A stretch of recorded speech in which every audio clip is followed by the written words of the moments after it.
شروع اللہ کے نام سے جو بڑا مہربان نہایت رحم والا ہے۔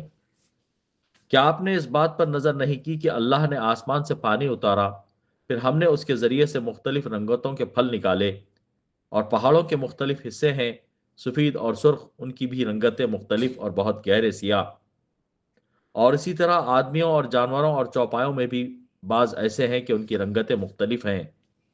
اللہ سے اس کے وہی بندے ڈرتے ہیں جو علم رکھتے ہیں، واقع اللہ زبردست بڑا بخشنے والا ہے۔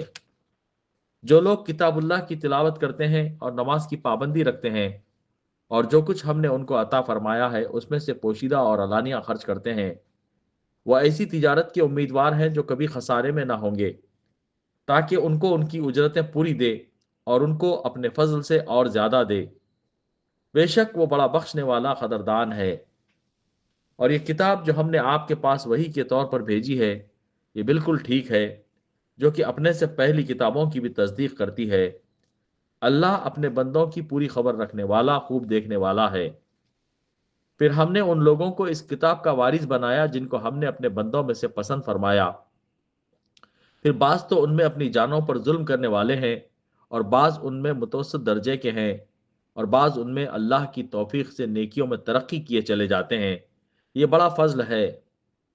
وہ باغات ہیں ہمیشہ رہنے کے جن میں یہ لوگ داخل ہوں گے، سونے کے کنگن اور موتی پہنائے جائیں گے، اور پوشاک ان کی وہاں ریشم کی ہوگی، اور کہیں گے کہ اللہ کا لاکھ لاکھ شکر ہے جس نے ہم سے غم دور کیا۔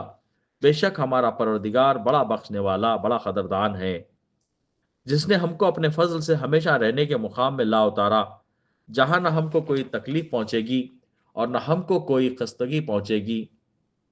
اور جو لوگ کافر ہیں ان کے لیے دوزخ کی آگ ہے، نہ تو ان کی خزاں ہی آئے گی کہ مر ہی جائیں، اور نہ دوزخ کا عذاب بھی ان سے ہلکا کیا جائے گا۔ ہم ہر کافر کو ایسی ہی سزا دیتے ہیں۔ اور وہ لوگ اس میں چلائیں گے کہ اے ہمارے پروردگار، ہم کو نکال لے، ہم اچھے کام کریں گے برخلاف ان کاموں کے جو کیا کرتے تھے۔ اللہ کہے گا کہ ہم نے تم کو اتنی عمر نہ دی تھی کہ جس کو سمجھنا ہوتا وہ سمجھ سکتا، اور تمہارے پاس ڈرانے والا بھی پہنچا تھا، سو مزہ چکھو کہ ایسے ظالموں کا کوئی مددگار نہیں۔ بے شک اللہ جاننے والا ہے آسمانوں اور زمین کی پوشیدہ چیزوں کا، بے شک وہی دل کی باتوں کا جاننے والا ہے۔ وہی ایسا ہے جس نے تم کو زمین میں آباد کیا، سو جو شخص کفر کرے گا اس کے کفر کا وبال اسی پر پڑے گا، اور کافروں کے لیے ان کا کفر ان کے پروردگار کے نزدیک ناراضگی ہی بڑھنے کا باعث ہوتا ہے، اور کافروں کے لیے ان کا کفر خسارہ ہی بڑھنے کا باعث ہوتا ہے۔